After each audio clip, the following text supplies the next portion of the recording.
Dalam Bapa dan Putra dan Roh Kudus. Amin. Allah yang penuh kasih, bantu kami untuk mengenal kehendak-Mu.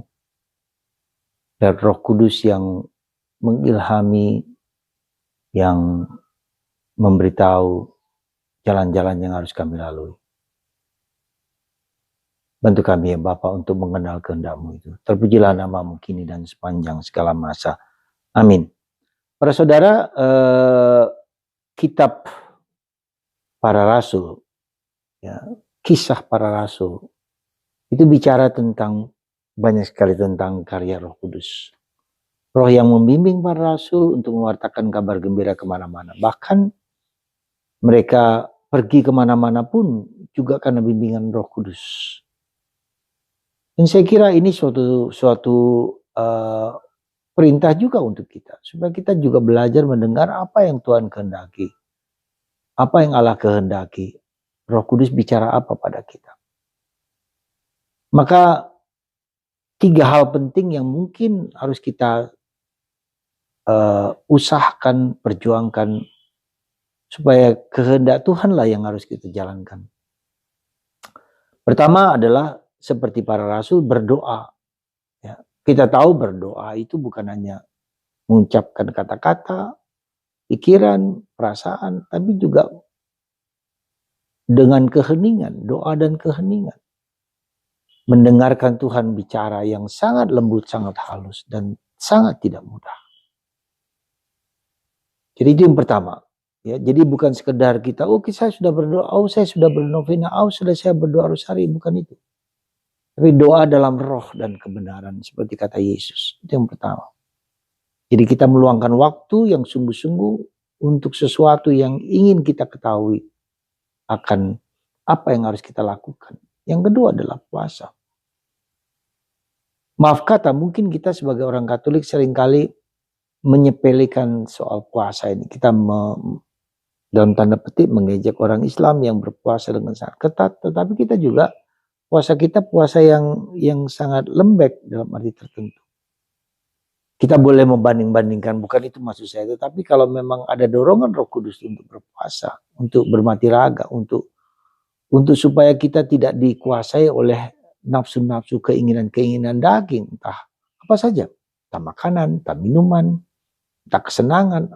Jadi kita puasa untuk supaya suara-suara batin yang orisinil, yang asli itu dapat kita dengarkan. Karena kita disibukkan oleh banyak hal, problem-problem duniawi, pekerjaan-pekerjaan, dan bukan yang gampang puasa kalau kita sedang dalam pekerjaan yang berat. Ya. Tetapi itulah yang kalau kita ingin mendengarkan suara Tuhan, suara Roh Kudus, ya pasti harus dengan puasa. Dan yang ketiga tentu saja keheningan. Ya, keheningan.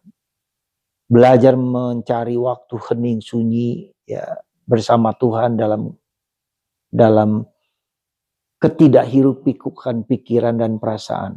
Ya, lebih kepada kesunyian batin, lebih kepada keheningan batin dan pikiran yang tidak melanglang buana ke sana kemari. Ya, jadi saudaraku terkasih, mungkin kita seringkali lalai akan hal ini dan kita mau nggak mau ya tidak mudah untuk mencari kehendak Tuhan itu. Beberapa waktu lalu anak seorang pendeta terkenal yang sedang menghadapi kasus yang mengatakan bahwa saya diperintahkan Tuhan untuk ini. Segampang itu Tuhan memerintahkan seseorang hanya karena soal uang. Kirimkan uang ke nomor rekening bla bla bla bla bla. Dan saya doakan dan Tuhan akan memberikan rahmat dan berkat kepada Anda semua. Bukan segampang itu, bukan semudah itu. Ya, tapi kita berusaha untuk meluangkan sungguh-sungguh waktu keseriusan kita untuk mengenal kehendak Tuhan ya dalam hal-hal yang harus kita lakukan dalam kehidupan kita sehari-hari.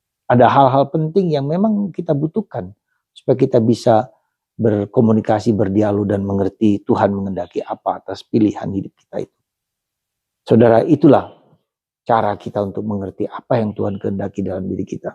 Biasanya kita mengerti kehendak Tuhan setelah post factum, setelah kejadian-kejadian tersebut kita refleksi, kita merenungkan, maksud Tuhan begini dan saya salah menafsirkan atau saya memang sungguh-sungguh benar menafsirkan dan seterusnya. Itu yang pertama. Dalam bacaan Injil kita bisa mendengar bagaimana Yesus mengatakan aku dan Bapa adalah satu. Ya, apa yang kukatakan, apa yang kulakukan itu karena kehendak Bapa. Karena Bapa menginginkan aku berbuat seperti itu. Dan itulah yang dilakukan Yesus. Dalam kesatuan dengan Bapa, dia mau menjalankan apa yang Tuhan Bapa kehendaki dalam diriku. Nah, itulah saudaraku. Seorang yang sungguh-sungguh hanya menjalankan apa yang menjadi kehendak Bapa, bukan kehendaknya sendiri, tapi kehendak Bapa. Maka mari saudaraku, kita berprinsip dan mencoba untuk sungguh-sungguh mencari kehendak Tuhan sebaik dan sebisa mungkin. Karena itulah yang menjadi hiburan kita, yang menjadi jalan yang benar. Kita tidak menipu diri dengan hal-hal yang nampaknya seolah-olah dari Tuhan, tetapi bukan dari Tuhan. Dan itu kita bisa lihat dari buah-buahnya. Ketika orang memperkaya diri dengan menjadi seorang pemimpin agama, itu bisa terjadi. Ya, memperkaya diri, rumahnya hebat, mobilnya hebat, segala sesuatu fasilitas yang luar biasa. Ya hanya untuk mencari kesenangan diri sendiri lewat keagamaan, lewat kata-kata kita, lewat sabda kita. Berbahaya saudara, karena Tuhan akan menghukum kita kalau kita tidak sungguh-sungguh menjalankan segala sesuatu dengan sebaik mungkin.